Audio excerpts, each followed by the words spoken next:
आई बात समझ में? चंद्रेश सुधर जाओ। Hashtag part 10, hashtag article 224, hashtag buffering, hashtag managing.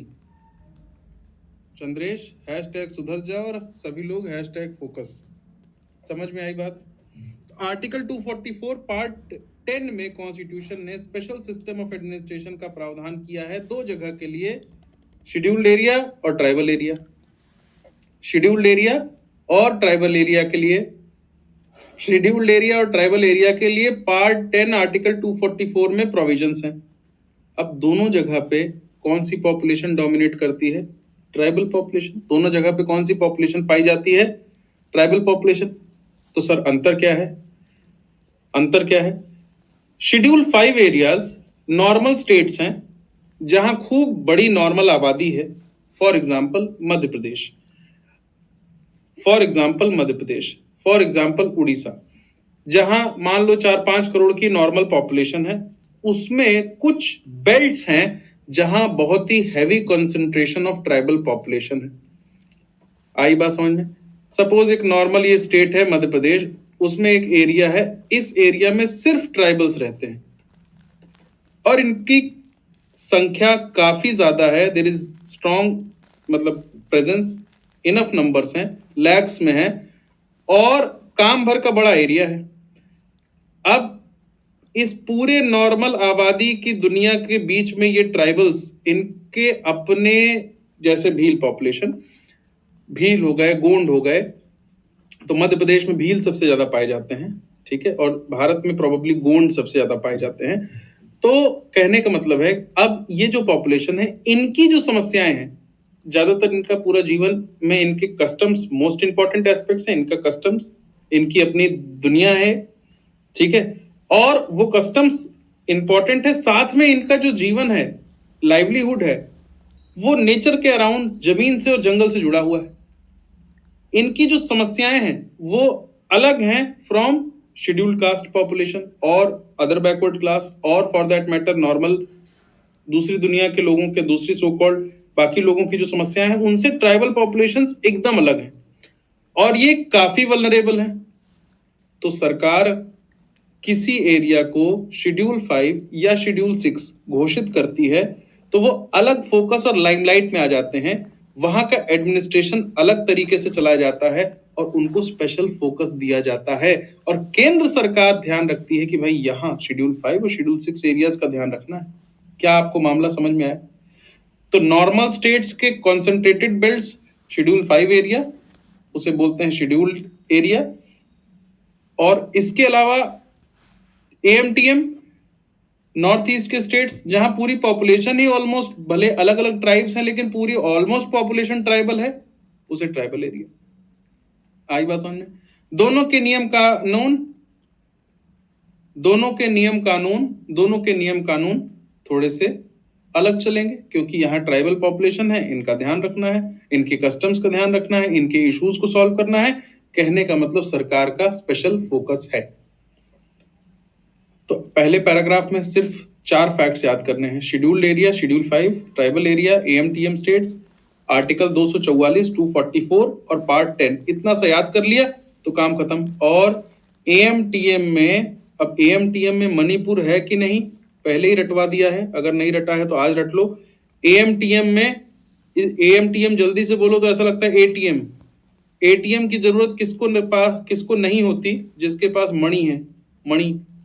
Manipur के पास मणि है तो मणिपुर को एटीएम की जरूरत नहीं होती, तो एएमटीएम में मणिपुर नहीं आता। आई बात समझ में?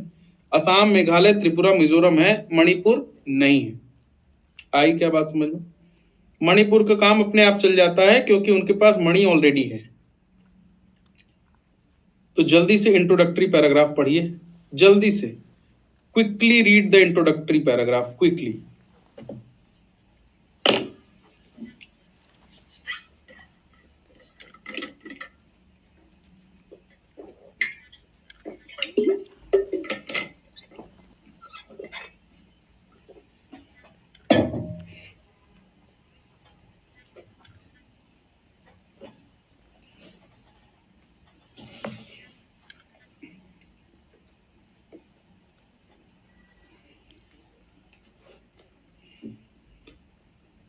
अब आ जाओ एडमिनिस्ट्रेशन ऑफ शेड्यूल्ड एरियाज।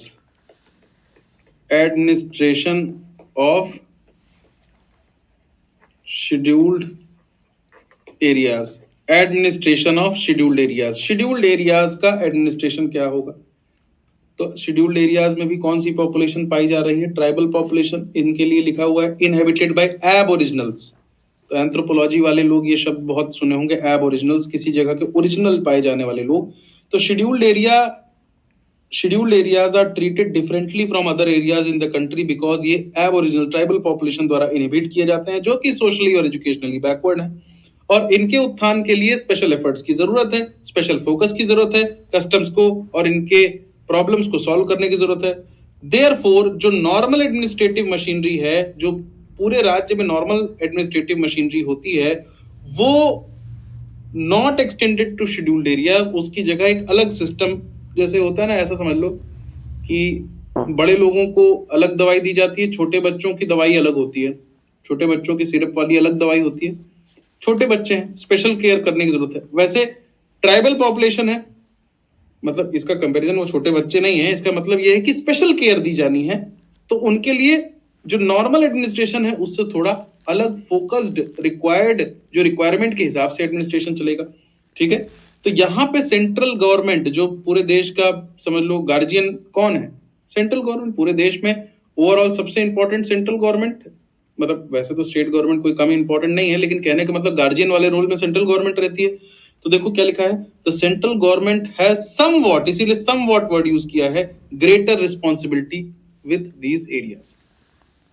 जैसे घर में किसी के 3 बच्चे हों, उनमें से जो थोड़ा ज्यादा बदमाश है या थोड़ा पढ़ाई में कमजोर है या कोई और कारणवश कोई और दिक्कत है, तो पेरेंट्स थोड़ा उसका विशेष ध्यान रखते हैं। Correct correct, special focus. वैसे ही यहाँ पे ट्राइबल्स वल्नरेबल सेक्शंस हैं, बहुत पिछड़े हैं सोशली और एजुकेशनली, तो सरकार की विशेष जिम्मेदारी है कि उस आबादी का विशेष ध्यान रखा जाए ताकि वो भी डेवलपमेंट की मेन स्ट्रीम से जुड़ सके। तो सबसे पहले कि सर किसी एरिया को शेड्यूल्ड एरिया डिक्लेयर कौन करेगा? एक ही आंसर है, प्रेसिडेंट। प्रेसिडेंट बोले तो आप समझ ही रहे हो, केंद्र सरकार, prime minister and council of ministers. किससे कंसल्ट करके? In consultation with the governor. उनका अपना एजेंट फोन किए, गवर्नर जरा देखो इस एरिया में दिक्कत है क्या, क्या लगता है शेड्यूल्ड एरिया घोषित कर दें, थोड़ा ज्यादा ध्यान रख पाएंगे अपन लोग? सर मैं जांच करवाता हूं, देखता हूं। रिपोर्ट मांगी, सर हाँ उस एरिया को शेड्यूल्ड एरिया कर देना चाहिए, ठीक है, नोटिफाइड। तो किसी एरिया को डिक्लेयर करना हो शेड्यूल्ड एरिया तो कौन कर रहे हैं? प्रेसिडेंट। क्या प्रेसिडेंट की डिस्क्रिशनरी पावर है? Obviously no, big no. आई बस में executive power of the state and the centre, second heading, executive power of the state and the centre. क्या कहानी है? तो जो executive power of the state है, क्या वो शेड्यूल्ड एरिया में एक्सटेंड ही नहीं होती? पुलिस वहां होगी ही नहीं? क्यों नहीं होगी भाई, बिल्कुल होगी। तो executive power of the state extends to that area, but governor को स्पेशल रिस्पॉन्सिबिलिटी दी हुई है, गवर्नर को स्पेशल रिस्पॉन्सिबिलिटी दी हुई है, और समय समय पे वो रिपोर्ट भी सबमिट करेंगे एनुअली, और जब प्रेसिडेंट मांग ले तब भी, प्रेसिडेंट के एजेंट है गवर्नर, जब प्रेसिडेंट रिपोर्ट मांग ले तब, otherwise time to time submit करेंगे। Executive power of the centre extends to giving directions to the states. अब याद करो, जब हम लोग इमरजेंसी पढ़ते थे, इमरजेंसी प्रोविजंस, और अच्छा आप लोग एक पहले ये समझा दूं, फिर एक और इंटरेस्टिंग चीज बताता हूं। जब हम लोग इमरजेंसी प्रोविजंस पढ़ते थे तो हम लोग क्या पढ़े थे कि जब 355, 356 याद आ रहा है कुछ? 355, 356 और 365, इसमें क्या पढ़े थे याद है? कि जब केंद्र सरकार जो कॉन्स्टिट्यूशनल लिमिट में डायरेक्शंस देने के अनुमति हो और वहां पे डायरेक्शन दे और राज्य सरकार ना सुने, तो it is a fit ground for president rule. याद है?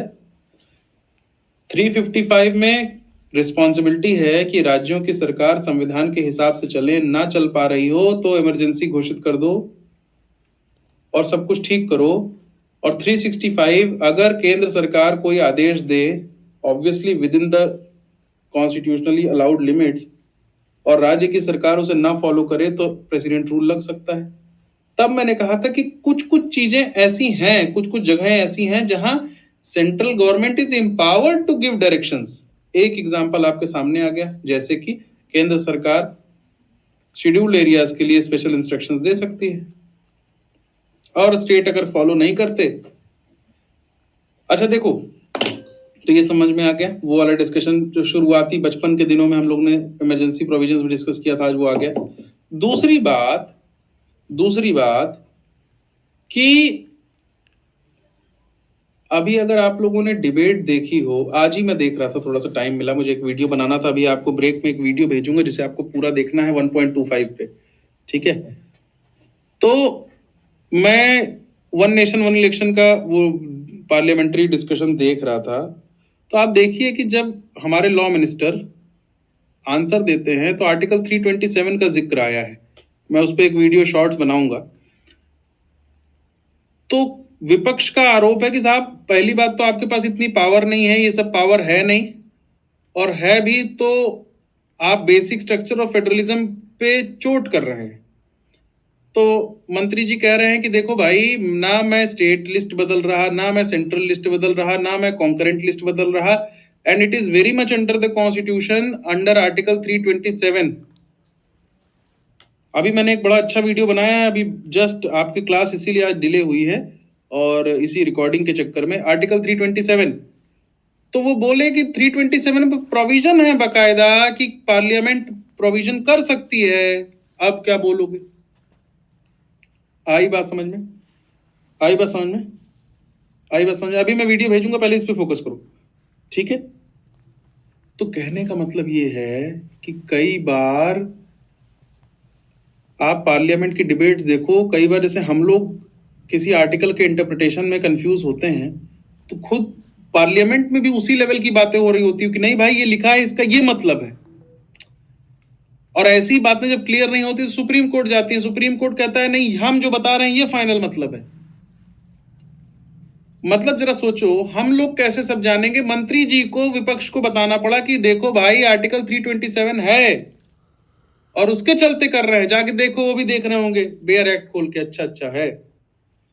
तो खैर, एग्जीक्यूटिव पावर। अब ट्राइबल वेलफेयर के लिए ऐसे स्टेट्स में, नॉर्मल स्टेट्स हैं ये, वहां पे बनाई जाती है टैक, ट्राइब एडवाइजरी काउंसिल, एक advisory body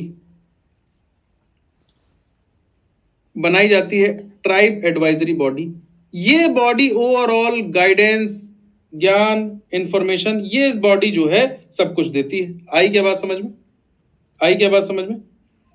so this body is interested with the work कि आप एडवाइस दो। देखो क्या लिखा है, हर state, each state having scheduled area को एक टैक बनानी पड़ती है। क्यों? ऑब्वियस सी बात है, welfare and advancement of scheduled tribes. क्या होते हैं इसमें? 20 मेंबर होते हैं, जिसमें 3/4 ट्राइबल्स के लिए बनाई गई है। तो मिनिमम 3/4, जो टैग में मैक्सिमम 20 मेंबर्स हैं, उसमें से 3/4 एसटी कम्युनिटी के ही एमएलएज होने चाहिए। ऑब्वियस सी बात है, एसटी कम्युनिटी के ही एमएलएज होने चाहिए। 3/4 of whom are to be representatives of the scheduled tribe in the state legislative assembly. Similar council can also be established in a state having scheduled tribes but not. Please highlight this line. इसी line से सवाल कभी ना कभी आएगा, exam में पूछ लेगा कि क्या जिस किसी ऐसे स्टेट में जहां शेड्यूल्ड एरिया नहीं है, वहां पे भी टैग बना सकते हैं ट्राइब एडवाइजरी काउंसिल? लॉजिकली आपको लगेगा कि अरे, जहां है ही नहीं वहां क्यों बनाएंगे? बना सकते हैं, हाईलाइट कर लो, सवाल आएगा पक्के से।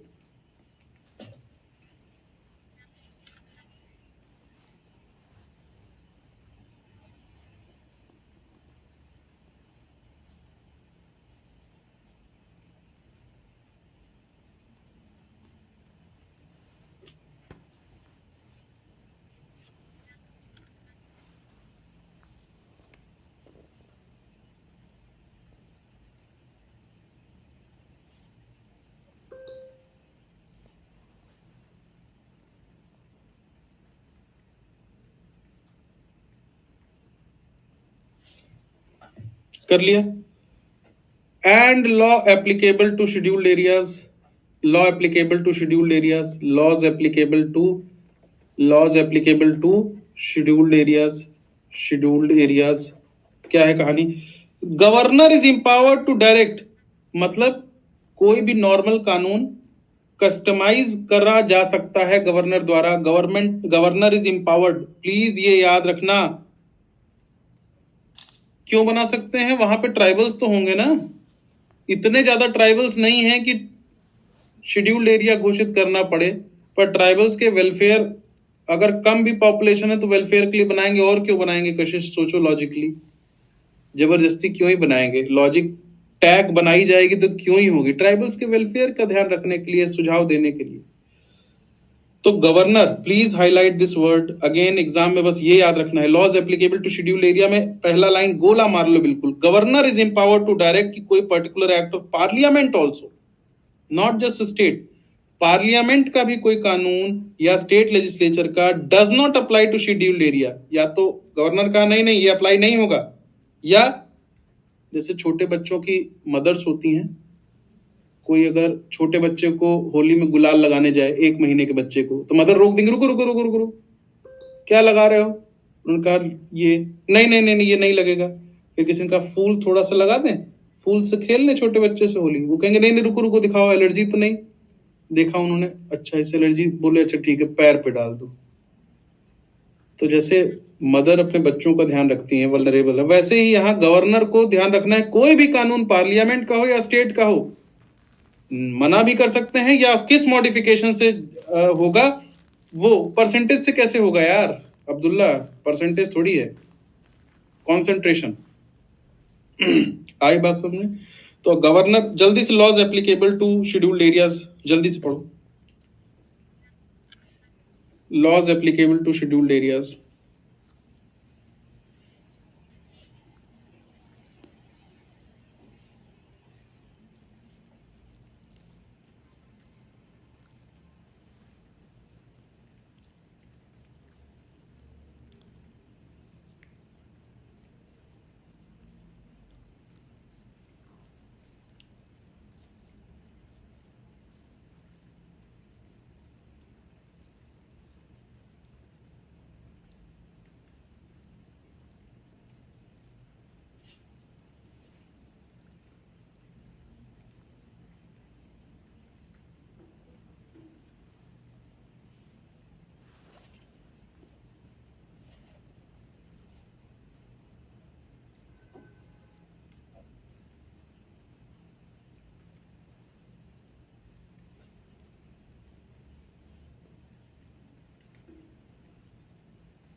हाँ स्पेशल पावर्स कह लो इसे।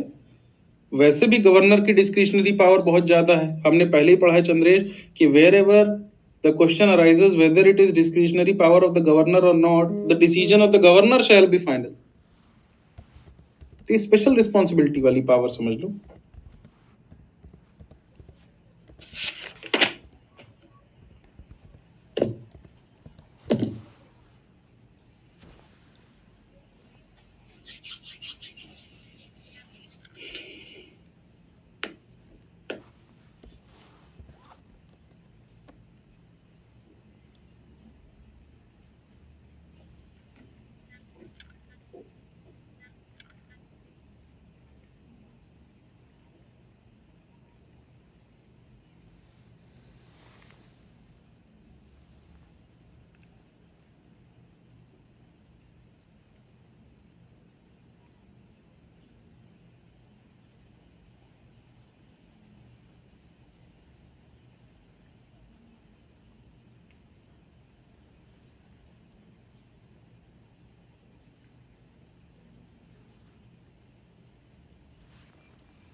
कौन सा प्रोविजन? नहीं नहीं, पैसा में भी वैसे ही प्रोविजन हो सकते हैं, ये नहीं है पैसा का प्रोविजन। कौन सा वैसे कह रही है Ruby?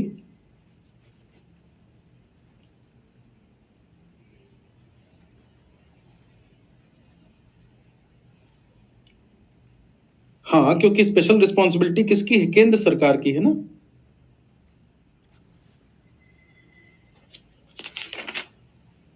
Yes yes yes yes, all such regulations. Ultimately दादाजी कौन है इसके? स्पेशल फोकस की रिस्पॉन्सिबिलिटी किसकी है? केंद्र सरकार यानी प्रेसिडेंट की। तो कुछ भी करते हैं तो फाइनल प्रेसिडेंट का ओके चाहिए।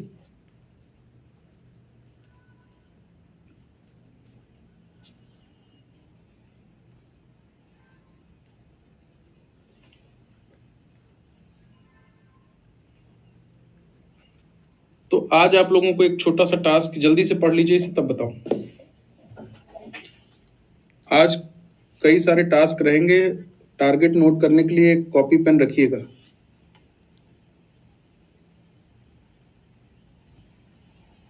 हाँ, इन जनरल प्रेसिडेंट का अप्रूवल यस। मस्ट का क्या होता है? लिखा है अगर require the assent of the president, इसका क्या मतलब हुआ? डज नॉट साइन इट क्यों नहीं करेंगे यार? क्यों जबरदस्ती बाल की खाल उधेड़ते हो? जबरदस्ती के डाउट्स पूछते हो कुछ लोग। तो ये बताओ, जरा लॉजिक सोचो। ट्राइबल एरिया का कोई वेलफेयर के लिए कोई कानून है, governor agent of the centre है। जनरली गवर्नर केंद्र के ही इशारे पे कुछ करेंगे, और वो भेजेंगे तो प्रेसिडेंट क्यों नहीं करेंगे? और ये तो पॉलिटिकली भी ऐसा सेंसिटिव मुद्दा है कि कोई राज्य की सरकार भी अपोज नहीं करेगी। आई बात समझ में? तो हमें क्या प्रोविजन याद रखना है कि गवर्नर किसी लॉ को एप्लीकेबल होगा विथ एक्सेप्शंस और मॉडिफिकेशंस का पावर गवर्नर को, और कोई रेगुलेशन बनाते हैं तो वो प्रेसिडेंट का ओके चाहिए उसमें। इसमें कंफ्यूजन का क्या स्कोप है, मैं समझ नहीं पा रहा हूं। और मैंने ये भी बता दिया कि discretionary power of the governor बहुत हाई है ऑलरेडी। हमने ये डिस्कस कर ही लिया, अभी देख लो ना, संसद में जो मुद्दा कांग्रेस अभी उठा रही है कि ये अमित शाह ने बोल दिया, ऐसा बोल दिया, वैसा बोल दिया। एक नॉर्मल बोलते बोलते भाषण में बोला है, लेकिन कितना मुद्दा गर्म हो गया है। अमित शाह रिजाइन करें, ठीक है, ओके। अब आपको क्या करना है, एक छोटा सा काम ये कर लेना है कि ये जो यूएन देबार कमेटी है, इनकी कुछ की रिकमेंडेशंस ट्राइबल्स के लिए, और दिलीप सिंह भूरिया कमेटी की कुछ की रिकमेंडेशंस, सिर्फ नॉर्मल गूगल करिएगा, कुछ की रिकमेंडेशंस बुलेट मिलेंगी, उसका एक पन्ने में आगे पीछे प्रिंट आउट ले लीजिएगा और रखे रहिएगा। कभी भी मेंस के आंसर राइटिंग में ट्राइबल पॉपुलेशन के लिए कुछ सुझाव लिखने हो तो दो चार चिपका दिए कि अकॉर्डिंग टू दिस कमेटी ये और किया जाना चाहिए वे फॉरवर्ड में। आई बात समझ में? तो इन दोनों कमेटीज की कुछ की रिकमेंडेशंस गूगल करके नोट डाउन कर लीजिएगा। ऐसी ही चीजें काम आती हैं एग्जाम में, मेंस में, ठीक है। अब आ जाइए administration of tribal areas. Administration of tribal areas क्या कहानी है?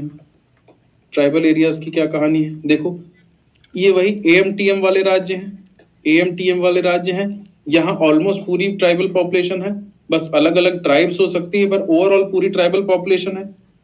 यहाँ और ज्यादा ध्यान रखना है, यहाँ अलग अलग ट्राइब्स की अलग अलग रिक्वायरमेंट हो सकती है, थोड़ा सा एक्स्ट्रा ध्यान रखना है।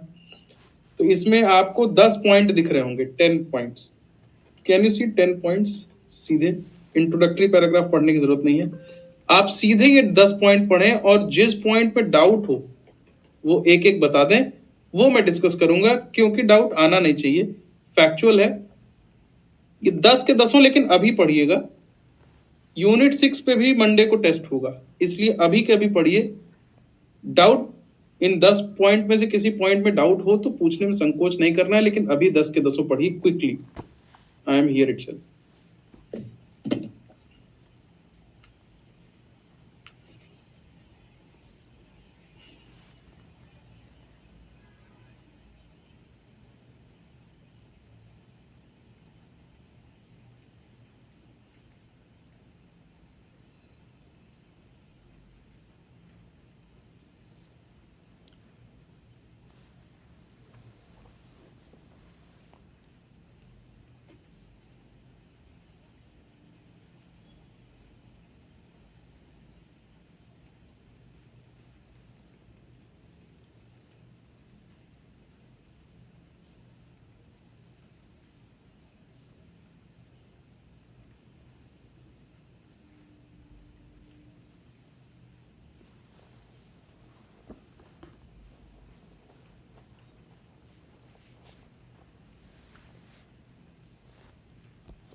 अमरदीप, बहुत ही इलॉजिकल आपने क्वेश्चन पूछा है।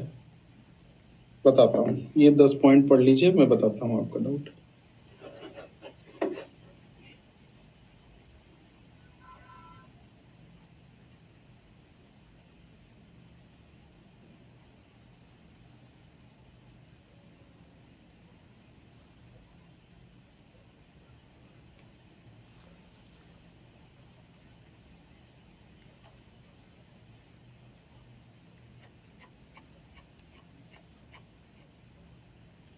हीना शाहीन, आपका डाउट दिख नहीं रहा, मैंने स्क्रॉल कर लिया।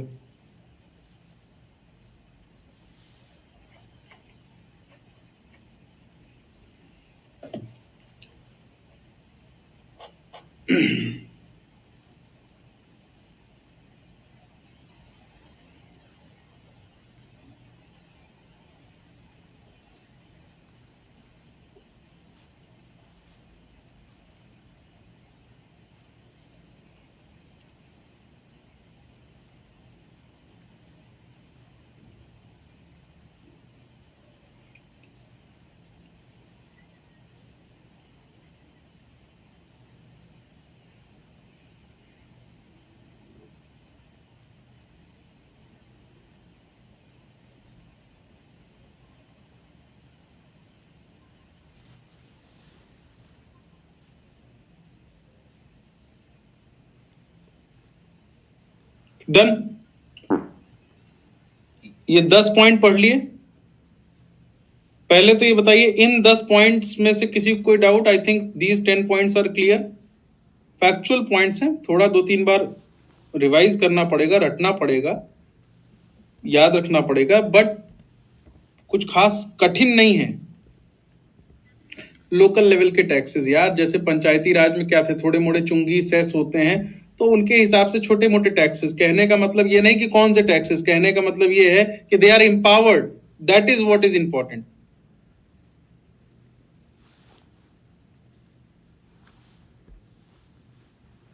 ओके, तो अब इन्होंने, अमरदीप ने पूछा कि if the president assent is must, then governor कैसे डिस्क्रिशन में हायर हो गए? गवर्नर का डिस्क्रिशन किसी स्टेट के मुद्दे पे होता है ना। किसी भी स्टेट का एक बेसिक मैटर है, वहां पे डिस्क्रिशनरी पावर है गवर्नर की कि इसे लाना है कि नहीं लाना है।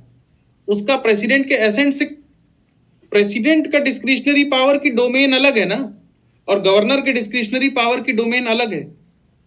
दोनों की डोमेन ही अलग है, जैसे स्टेट लिस्ट और सेंट्रल लिस्ट है, दोनों की डोमेन ही अलग है भाई। तो गवर्नर की डिस्क्रिशनरी पावर से प्रेसिडेंट के एसेंट का क्या मतलब? मेरी बात समझ रहे हो? गवर्नर की डिस्क्रिशनरी पावर। अच्छा, दूसरी बात मैं उसको पूरा ही समझाता हूं आपको, देखो क्या लिखा हुआ है इसमें। He can also make regulations for the peace and good government of a scheduled area after consulting the tribes advisory council। ठीक है।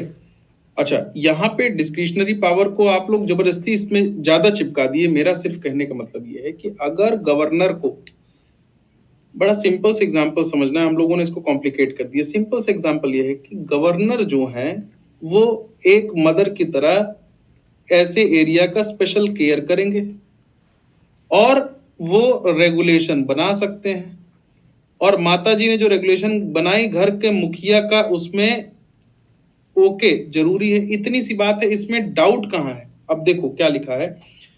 ही स्पेसिफाइड, देखो पूरा पढ़ लेते हैं। The governor is empowered to direct, एक तो एक हिस्सा हो गया कि कोई भी लॉ एप्लीकेबल होगा विद एक्सेप्शंस मॉडिफिकेशंस, वो गवर्नर बता देंगे, क्योंकि गवर्नर वहां पे हेड ऑफ द स्टेट है, वहां पे है, वहां की स्थिति के हिसाब से बता देंगे।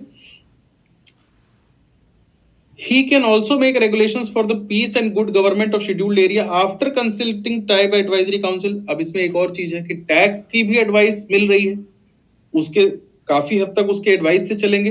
तो वैसे भी ज्यादातर चीजें उनके एडवाइस से चलेंगी थोड़ी, मतलब क्योंकि अब क्या होता है कि हर जगह तो पॉलिटिक्स है, वहां पे टैग में भी जो मेंबर्स होंगे वो रूलिंग पार्टी के क्लोज वाले ही लोग तो अपॉइंट हो रहे होंगे। सच रेगुलेशंस में प्रोहिबिट और restrict the transfer of land, जो कि सबसे बड़ी समस्या है, और among members of the scheduled tribe regulate the allotment of land, क्योंकि जमीन ही तो उनका जीवन है, यापन का स्रोत है, उसमें बहुत बेईमानी होती है क्योंकि सोशली और एजुकेशनली बैकवर्ड है। और regulate the allotment of land to members of the scheduled tribe and regulate the business of money lending, सबसे ज्यादा अंग्रेजों के समय से मनी लेंडिंग करके ब्याज पे ब्याज लगा के पूरे उन्हें बैंकरप्ट बना देना, ये सब कुछ रेगुलेट कर सकते हैं, रेगुलेशन बना सकते हैं in relation to the scheduled tribe. Also, a regulation may repeal or amend any act of the parliament or the state legislature which is applicable to scheduled area, but all such regulations require the assent of the president। मैं समझ नहीं पा रहा हूँ इसमें confusion क्या है, बड़ा सिंपल तो लिखा है यार। गवर्नर को स्पेशल केयर करनी है, पार्लियामेंट और स्टेट लेजिस्लेचर के कोई भी कानून विद एक्सेप्शन मॉडिफिकेशन चेंज कर सकते हैं कि ये नहीं होगा, ये एप्लीकेबल होगा। अगर वो money lending, land allotment, land transfer से रिलेटेड कोई रेगुलेशन बनाते हैं तो बिल्कुल बना सकते हैं, वो उनकी ड्यूटी में आता है, स्पेशल केयर में as an agent of the president ये करेंगे। और उसको रेगुलेशन है तो क्योंकि शेड्यूल्ड एरिया है, शेड्यूल्ड एरिया के अपने शेड्यूल 5 के अपने नियम कानून है, उसमें प्रेसिडेंट का ओके चाहिए। इसमें कंफ्यूजन कहां है मैं नहीं समझ पा रहा हूं।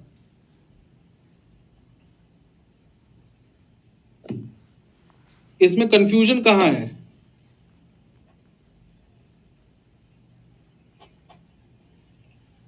मतलब हम लोग डिस्क्रिशनरी पावर से कंफ्यूज ही क्यों हुए, मतलब वो क्लियर है?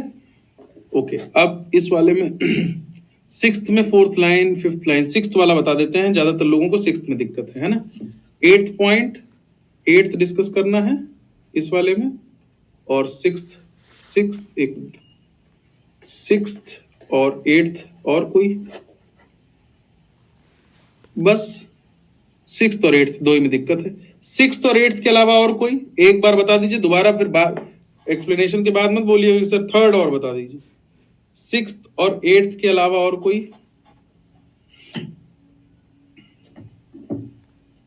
सिक्स्थ और एट्थ के अलावा और कोई? बाकी सारे पॉइंट्स क्लियर हैं? सिक्स्थ और एट्थ के अलावा और कोई? हाँ, नाइन्थ, बस बाकी सब क्लियर?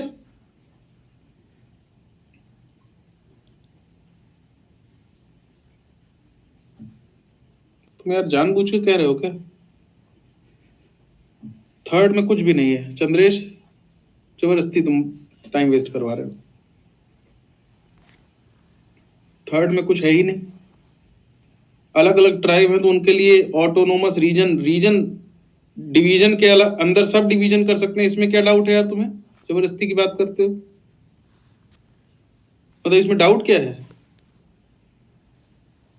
इफ डिफरेंट ट्राइब हैं, देख तो रहे हो कि ट्राइब्स में भी आपस में लड़ाइयां चलती रहती हैं। If there are different tribes, autonomous district के अंदर ऑटोनोमस रीजन बना देते हैं। ऑटोनोमस डिस्ट्रिक्ट के अंदर एक डिस्ट्रिक्ट है, उसके अंदर भी ऑटोनोमस रीजन बना दिए कि ये अलग एरिया, ये अलग एरिया, क्योंकि अलग अलग ट्राइब रहती हैं, दोनों अपने अपने हिसाब से रहो। माता पिता दो भाई हैं तो जीवन में कोशिश यही करते हैं अगर हो पाए कि दोनों घर अलग अलग बना दें ताकि आपस में लड़ाई ना करें। वैसी वाली है कि पहले तो एक ऑटोनोमस डिस्ट्रिक्ट बनाया, अब डिस्ट्रिक्ट में दिक्कत ये आ रही है कि वहां दो ट्राइब्स हैं, एक ट्राइब कुछ कह रही है, एक ट्राइब कुछ कह रही है। वो कह रहे हैं इनकी नहीं चलेगी, वो कह रहे हैं हाँ इनकी नहीं चलेगी। तो बोले कोई बात नहीं, ऑटोनोमस डिस्ट्रिक्ट उसका अपना जुरिस्डिक्शन, उसके अंदर बोले तुम ऐसा करो, लो ऑटोनोमस रीजन तुम्हारा तुम अपने हिसाब से करो, ये लो ऑटोनोमस रीजन तुम्हारा तुम अपने हिसाब से करो, दोनों खुश रहो। इसमें क्या नहीं समझ में आया? अंडरस्टूड? ट्राइब्स के मतलब ओवरऑल ट्राइबल में, ट्राइब्स में भी आपस में है ना कि हमारी आइडेंटिटी अलग, देख तो रहे हो मीटीज और कुकीज का। तो इस देश में सब डिवीजन कहीं पे भी हो सकता है, ठीक है, कहीं पे भी। आप देखो कि इवन मुस्लिम कम्युनिटी, हिंदू धर्म में ये जातिवाद का है, मुस्लिम्स में भी अपर कास्ट लोअर कास्ट है, मुस्लिम्स में भी ऊपर नीचे वाला है कि ये ऐसे नहीं है वो ऐसे। मुस्लिम्स में डिवाइड देख लो, शिया सुन्नी डिवाइड, पूरी दुनिया में लड़ाई ही चल रही है शिया सुन्नी। वो कह रहे हैं तुम मुसलमान ही नहीं हुए हो भाई। तो बेसिकली जो हम मानव सभ्यता है ना, उसको सो कॉल्ड लीडर्स जो हैं वो किसी न किसी तरीके से हर आदमी को एक आइडेंटिटी दे के अलग करने की कोशिश करेंगे कि देखो तुम ये नहीं ये हो, तो तुम उसी में लड़ते रहो। और डिवाइडेड लोग रहेंगे तभी नेताओं की चलेगी। और मुझे तो फिलोसफिकली लगता है कि नर्क है, यहां सब भुगतने आए हैं, तो कुछ न कुछ तो योगदान नर्क को नर्क बनाने में देंगे ही सब लोग। तो चल रहा है, मतलब हर जगह वही हालत है। ठीक है, तो कहीं रेशियल है, तो कहीं एथनिक है, तो कहीं कास्ट है, तो कहीं शिया सुन्नी है, हर जगह है हर जगह। कहीं ब्लैक एंड व्हाइट चल रहा है, तो कहीं शिया सुन्नी चल रहा है, तो कहीं ऊंची ना जाति नीची जाति चल रही है, कहीं मीटीज एंड कुकीज चल रहा है, कुछ ना कुछ चल रहा है। ठीक है, अब सुनो, 6th पॉइंट पहले एक्सप्लेन कर देते हैं। इंसान चैन से रह ही नहीं सकता ना, आराम से इन्वायरमेंट का ध्यान रखे, खेती किसानी करे, जीवन जिए ना ना ना, जब तक न जिएंगे न जीने देंगे, ये इंसानों ने अपने लिए ही बनाया है। ठीक है, अब देखो 6th जनरल रिजर्वेशन, ये अलग, हाँ ये तो 6th, the district and regional council with in their territorial jurisdiction. District council का अपना जुरिस्डिक्शन है, रीजनल का अपना जुरिस्डिक्शन है। कैन कॉन्स्टिट्यूट विलेज काउंसिल, उसके भी अंडर, मतलब डब्बे पे डब्बे के अंदर डब्बा, उसके अंदर भी डब्बा। तो डिस्ट्रिक्ट, फिर उसके अंदर ऑटोनोमस रीजन, उसके अंदर भी गांव है तो विलेज काउंसिल। जैसे पंचायती राज का 3 टियर लेवल है यार, ग्राम सभा, न्याय पंचायत, बस। तो क्या है, district and regional councils with in their, क्यों? क्योंकि उनके जो मुद्दे सॉल्व होंगे उनके अपने ट्राइबल नियम के कानून के हिसाब से सॉल्व होंगे। तो the district and regional council with in their, not outside, with in their territorial jurisdiction, अपनी ही टेरिटरी के अंदर, कैन कॉन्स्टिट्यूट विलेज काउंसिल और court for trial of suits and cases between the tribes. वो tribe कह रही है हमारे ये नियम है, वो कह रहे हैं हमारे ये नियम है, तो उनके हिसाब से वहीं पे सॉल्व कर दो। They hear appeal from them. The jurisdiction of High Court over these suits and cases is specified by the governor. अब ये मामला हाई कोर्ट के हिसाब से, हाई कोर्ट में the jurisdiction of High Court इसमें क्यों स्पेशल है ना, इनके नियम कानून ही स्पेशल है, तो उस सब कुछ स्पेशल स्पेशल चल रहा है। तो इसमें हाई कोर्ट का जुरिस्डिक्शन, भाई हम लोग ये पढ़े हैं ना कि सुप्रीम कोर्ट का भी जुरिस्डिक्शन कौन बढ़ाता है? पार्लियामेंट। ये मामला स्पेशल है, स्पेशल मामले में जिम्मेदारी किसकी? केंद्र सरकार की। केंद्र सरकार का एजेंट कौन? गवर्नर। गवर्नर ने स्पेशल मामले के लिए स्पेशल कोर्ट बनवाई है। अब उसका हाई कोर्ट के पास क्या जुरिस्डिक्शन होगा, ये भी गवर्नर बताएंगे, ये भी गवर्नर बताएंगे कि भाई देखो इसमें, क्योंकि यहां कोई नॉर्मल चीजें तो चल नहीं रही है ना, नॉर्मल एरिया है, ट्राइबल एरिया है, उसमें भी आपस की ट्राइब्स हैं, उसका भी मामला पेचीदा है।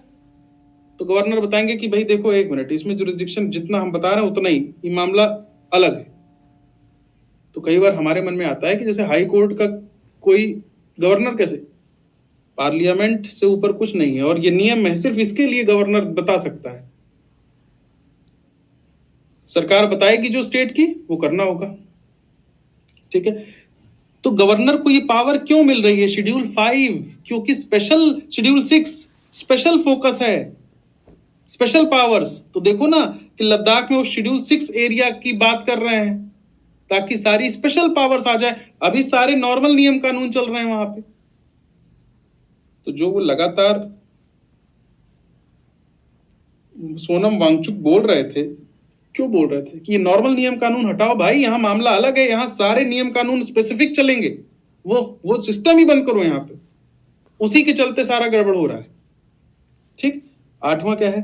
The district and regional councils are empowered to assess and collect land revenue and to impose certain specified taxes. जैसे पंचायत में ग्राम सभा को सर्टेन अपने लेवल के जो जरूरी हो टैक्सेस लगाने की अनुमति है, वैसे ये अपने हिसाब के टैक्स लगा ले। माइनर फॉरेस्ट प्रोड्यूस मान लो दे दिया कि तुम इकट्ठा कर सकते हो, उसको बेचोगे, उस पर इतना 10% टैक्स दे दो, लो। तो उस वहां के हिसाब से जो भी उस ट्राइबल कम्युनिटी में जैसी जरूरत हो, जिस चीज पे टैक्स किया जा सकता हो, भाई वहां पे भी डेवलपमेंट करना है तो कुछ तो टैक्सेशन चाहिए, रिसोर्स तो चाहिए।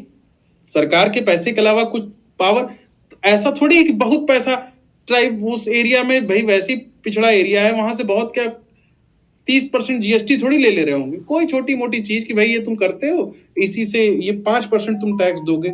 यहाँ मार्केट लगाते हो और ये या लैंड ट्रांसफर होगी आपस में, उसमें ये दो, कुछ भी जो वहां की रिक्वायरमेंट के हिसाब से।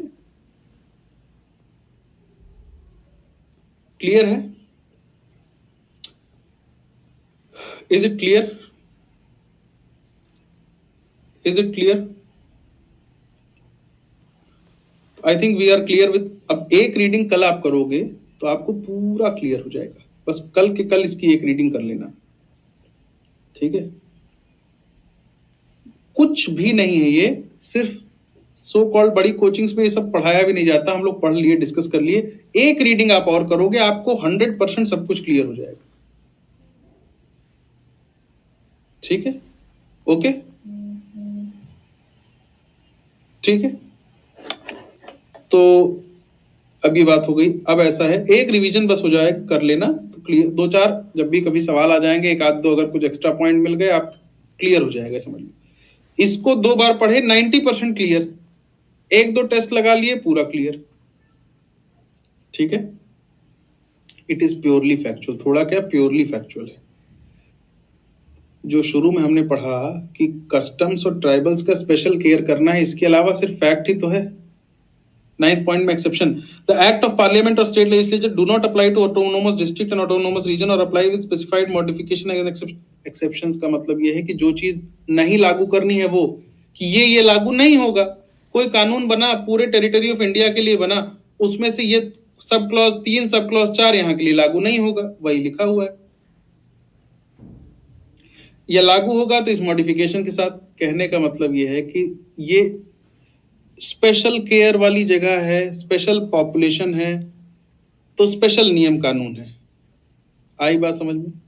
आई विल चेक। इतनी सी बात है। यहां पे कुछ भी नॉर्मल नॉर्मल नहीं है।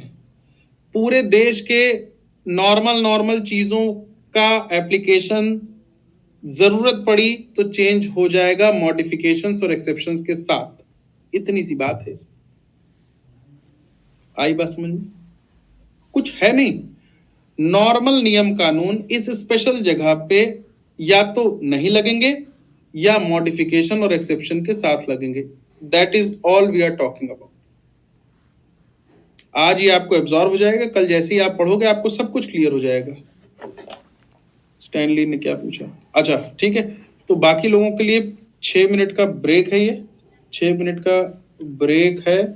ब्रेक में आप लोग एक वीडियो देख सकते हैं जी। और बता रहा हूं स्टैनली, तुम्हारा डाउट।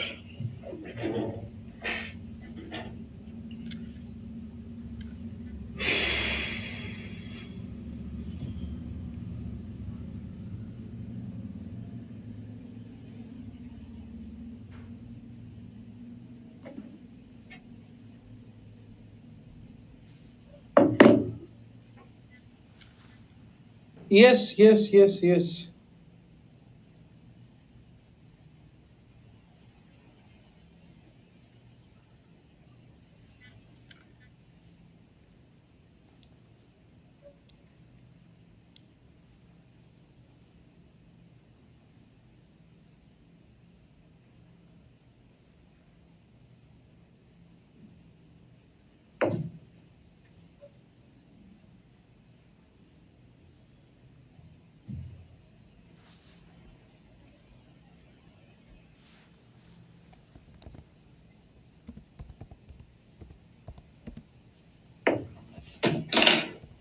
लिंक भेज रहा हूं।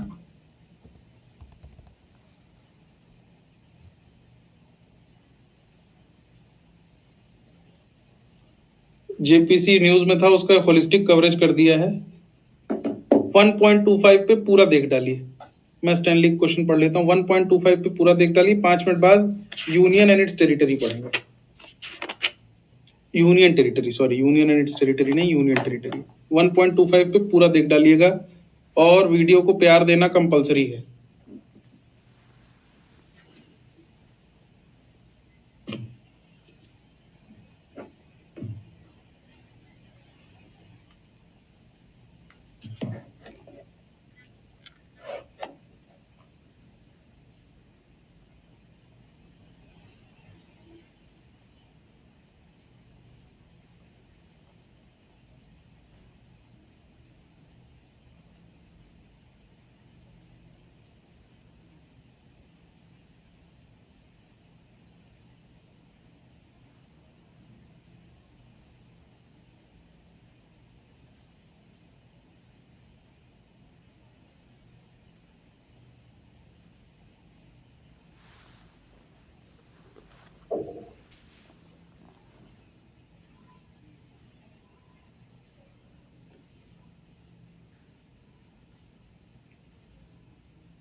हेलो दोस्तों, स्वागत है आप सभी का निर्णय आईएएस के इस प्लेटफॉर्म पे।